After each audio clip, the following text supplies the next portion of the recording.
Avec nos invités du Slam et avec vous, Michael Bouchet, c'était la reprise des championnats après une longue coupure due au championnat du monde de handball, avec une belle affiche dans cette poule de National 3, le Slam qui était leader avant cette journée et qui accueillait le 3e. Voilà, donc un vrai choc de haut de tableau, comme on dit.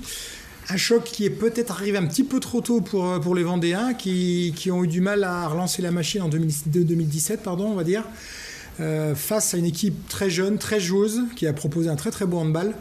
Et ils ont pris, les Bretons ont pris tout de suite les choses en main en prenant le score, en prenant la direction du jeu. On voit le numéro 94 là, qui a 20 ans, qui était un très très bon joueur. Le Slam a subi, a fait le dos rond, on va dire, pendant 20 minutes et a fini par égaliser grâce à Aube qui a marqué deux buts pour égaliser à 14-14 à la 26e minute.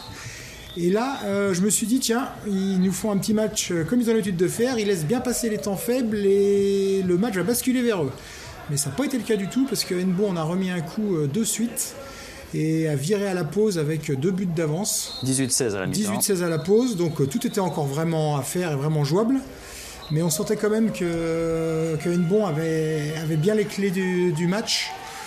Surtout qu'ils ont quand même proposé un jeu très atypique, qu'on commence à voir, qu'on a vu un petit peu au mondial. Alors eux, ils se sont beaucoup appuyés dessus, c'est le fait de pouvoir jouer à 7. Et eux, ils ont joué quasiment toutes les phases offensives à 7 joueurs, donc en jouant sans gardien, faisant le choix de jouer sans gardien. Donc ils ont pris quelques buts en compte, 2 ou 3 buts en contre, évidemment, dans un but vide. Mais ça leur a quand même permis de marquer, notamment de marquer 39 buts. Donc une vraie performance. Donc quand on marque 39 buts, on ne perd pas souvent, on va dire. Le fait donc de jouer, comme on vient de voir, à 2 pivots, on est obligé de recentrer dans l'axe au niveau de la défense et ça fait des ouvertures pour les arrières, pour les ailiers, pour tout le monde. Et donc c'est vrai que c'est pas facile à défendre. Donc je pense que Julien pourra nous en parler aussi, évidemment. Comment est-ce qu'ils ont vécu ça, cette opposition. Et alors après, la deuxième mi-temps, on peut même pas trop en parler parce que ça a quasiment été un cavalier seul. L'écart a fait que enfler. Il est passé à 10 buts, il restait 7-8 minutes.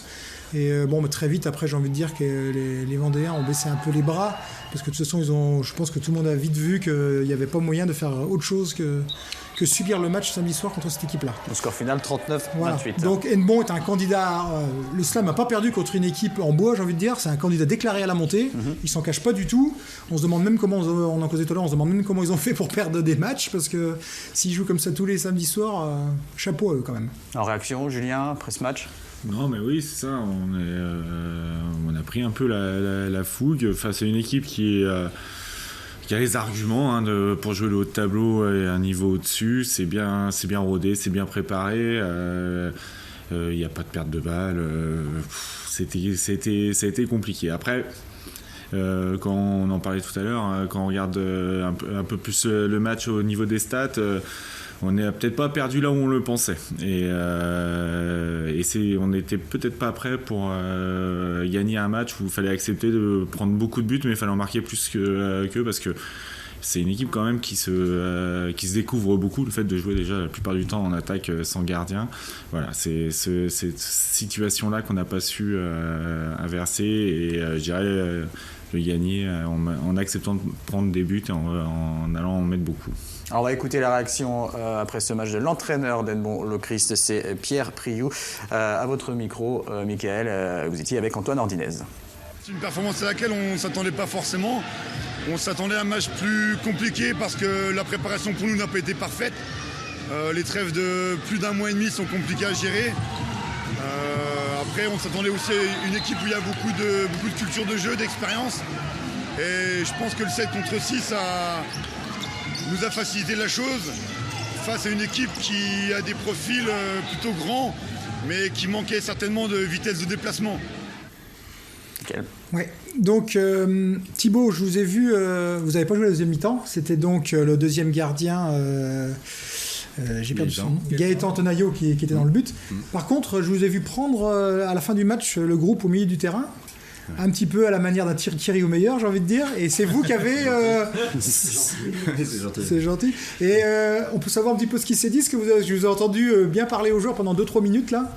Oui, mais il y a toujours l'habitude de prendre la parole, que ce soit au début du match ou à la fin du match. C'est vrai qu'on n'est pas ou peu habitué à perdre.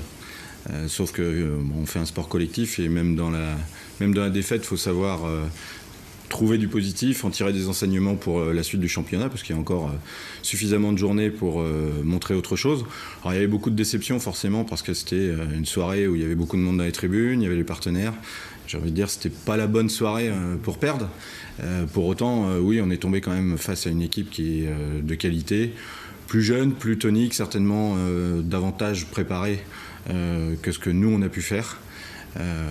Donc les mots ont été plutôt de dire ça va être un mal pour un bien, et ça va nous permettre de se remobiliser pour la suite du championnat, quoi. Quand on est sur le banc justement comme ça, qu'on joue pas et qu'on voit quand même cette équipe, l'équipe adverse qui joue aussi bien, est-ce qu'on arrive à apprécier? Parce que bon, vous avez quand même une grande carrière de handballeur. Est-ce qu'on arrive il y a un petit moment, on se dit quand même, eux, ils jouent quand même vraiment bien. Ou alors on se dit, ils nous emmerdent, franchement. Il y avait de la qualité de jeu. Après, c'est vrai que le jeu à 1 de plus en attaque, c'est quelque chose de nouveau. On le rencontre peu encore à notre niveau. Ils l'exploitent bien. Après, il y a toujours de la frustration. Et puis, ils ont eu aussi la réussite d'une équipe qui va bien, quoi. Les poteaux qui rentrent et nous, les poteaux qui sortent. Voilà. On va regarder le classement de cette poule 2 de National 3, donc après cette défaite du Slam face à Hennebont Lochrist. Du coup, le Slam qui rétrograde à la 3e place à 2 points du nouveau leader, c'est Limoges en 87. Et donc à 1 point d'Hennebont Lochrist qui prend la 2e place.